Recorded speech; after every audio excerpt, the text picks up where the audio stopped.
Welcome to How to Rock Spirit's Sun Moon Alchemy series. This audio was compiled and recorded by Dustin Cormier, a Leo Ascendant Scorpio with Sagittarius Moon, born in the year of the Metal Ram. All the possible Western Sun and Moon sign combinations can be found and learned about here. This information is for educational purposes only. I do not own any of the following content.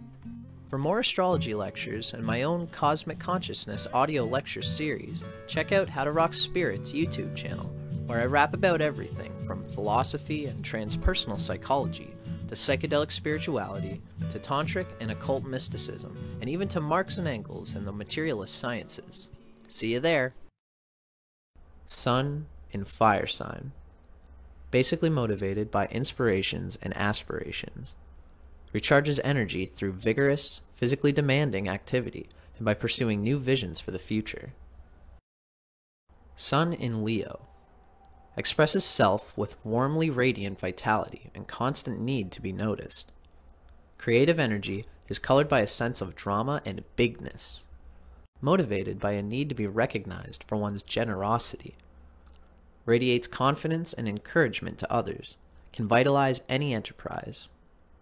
Pride is a dominant personality characteristic, heartfelt but childlike. Emotions are always at work. The moon sign and its element. These notes are also still from Stephen Arroyo's Chart Interpretation Handbook. The element of the moon sign represents an attunement from the past that manifests automatically, a mode of feeling and being that one needs to be aware of in order to feel inwardly secure and at home with oneself. This element and experiences related to it feed your need to feel right about yourself. This element and experiences related to it feed your need to feel right about yourself.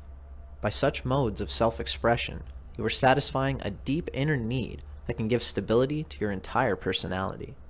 The moon's element also shows how you react instinctively to all experiences, with what energy you spontaneously adjust yourself to the flow of life.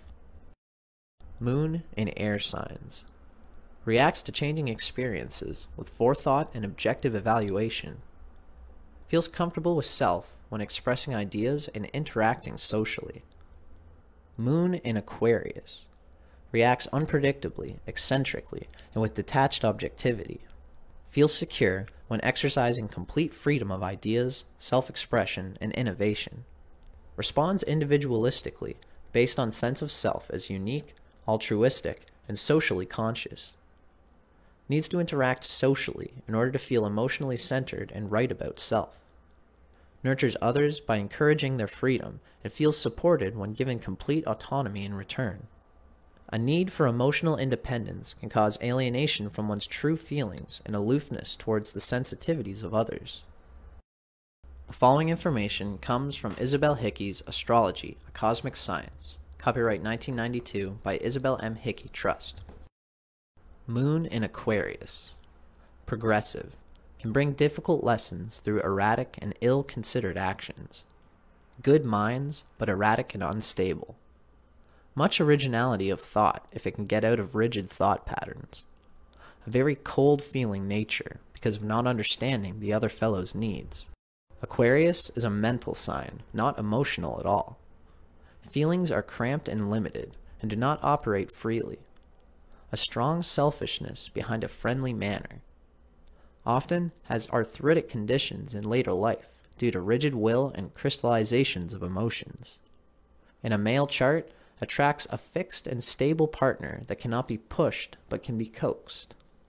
Sun-Moon Alchemy, the elemental combinations of the sun sign and the moon sign.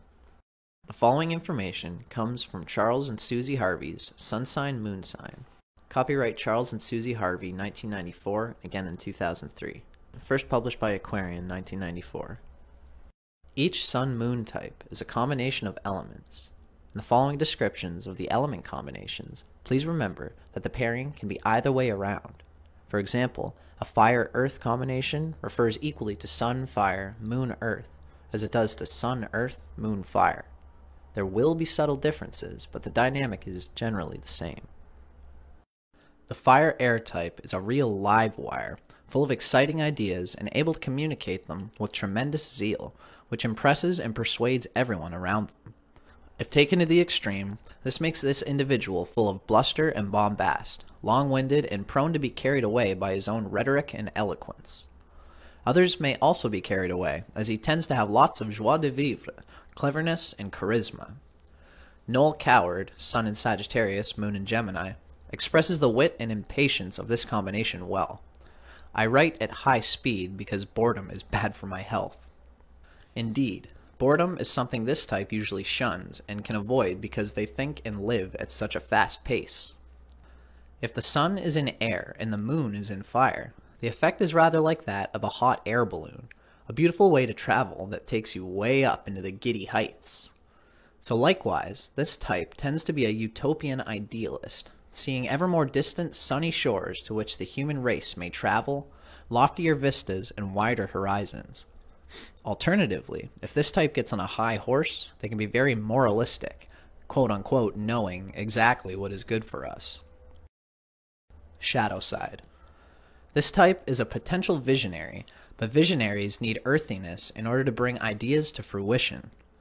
The fire-air individual can be impractical and may exhaust himself with his intense sociability and the generation of stimulating ideas and new risks.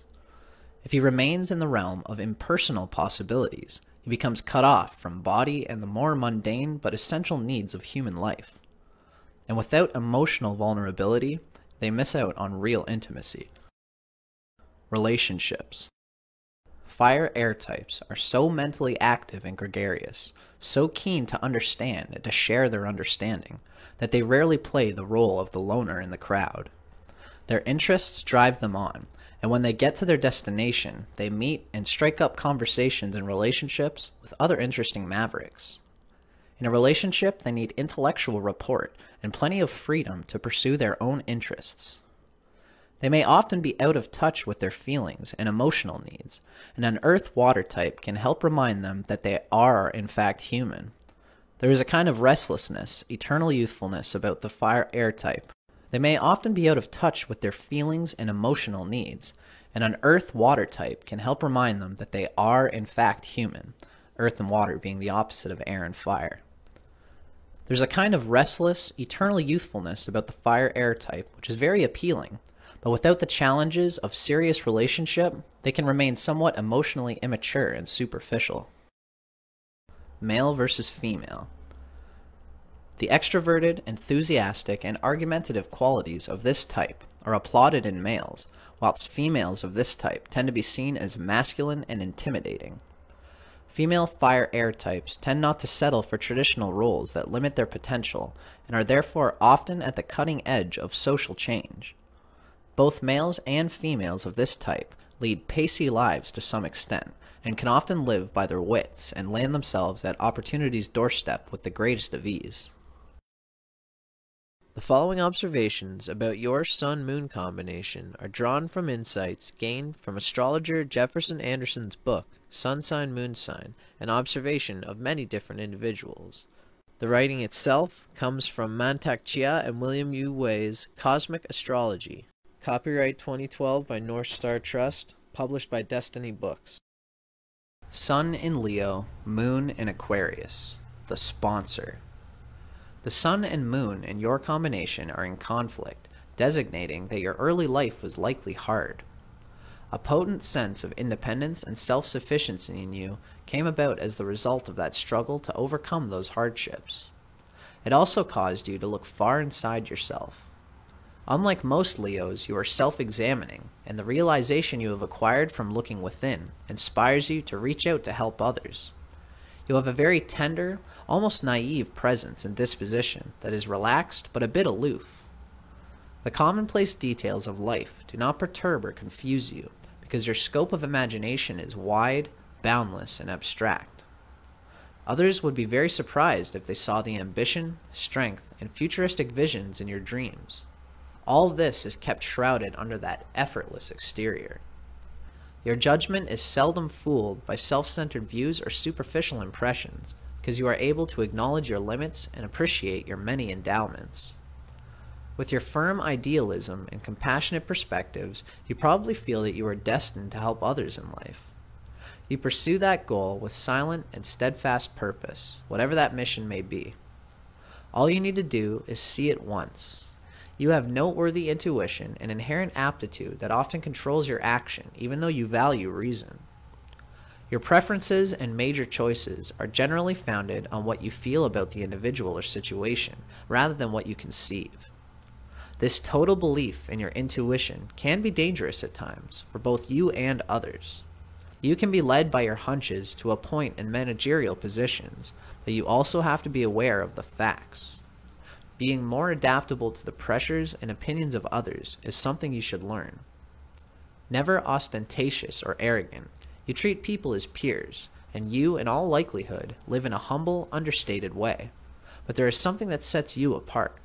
Some people think you have a special insight because your unique manner of life gives you an effortless air of nonchalance, and people are attracted to you.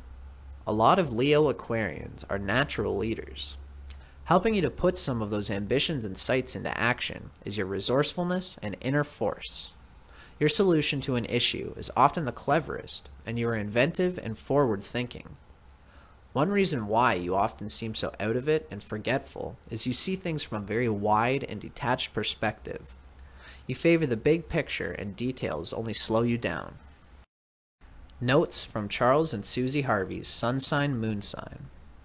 Sun in Leo, Moon in Aquarius. Your greatest strengths. Warm, sympathetic nature. Excellent powers of observation and fine mind. Commitment to personal ideals. Inventiveness. Courageous and independent spirit of leadership. A tendency to be a bit of an impractical dreamer. Proneness to fixed views and arrogance. Tendency to be restless and rebellious, and a self-appointed law unto yourself, which causes you to squander your creative resources. Images for integration. The chairman of the board raises his glass to his able colleagues. The king of a large, prosperous empire invites everyone to his wedding.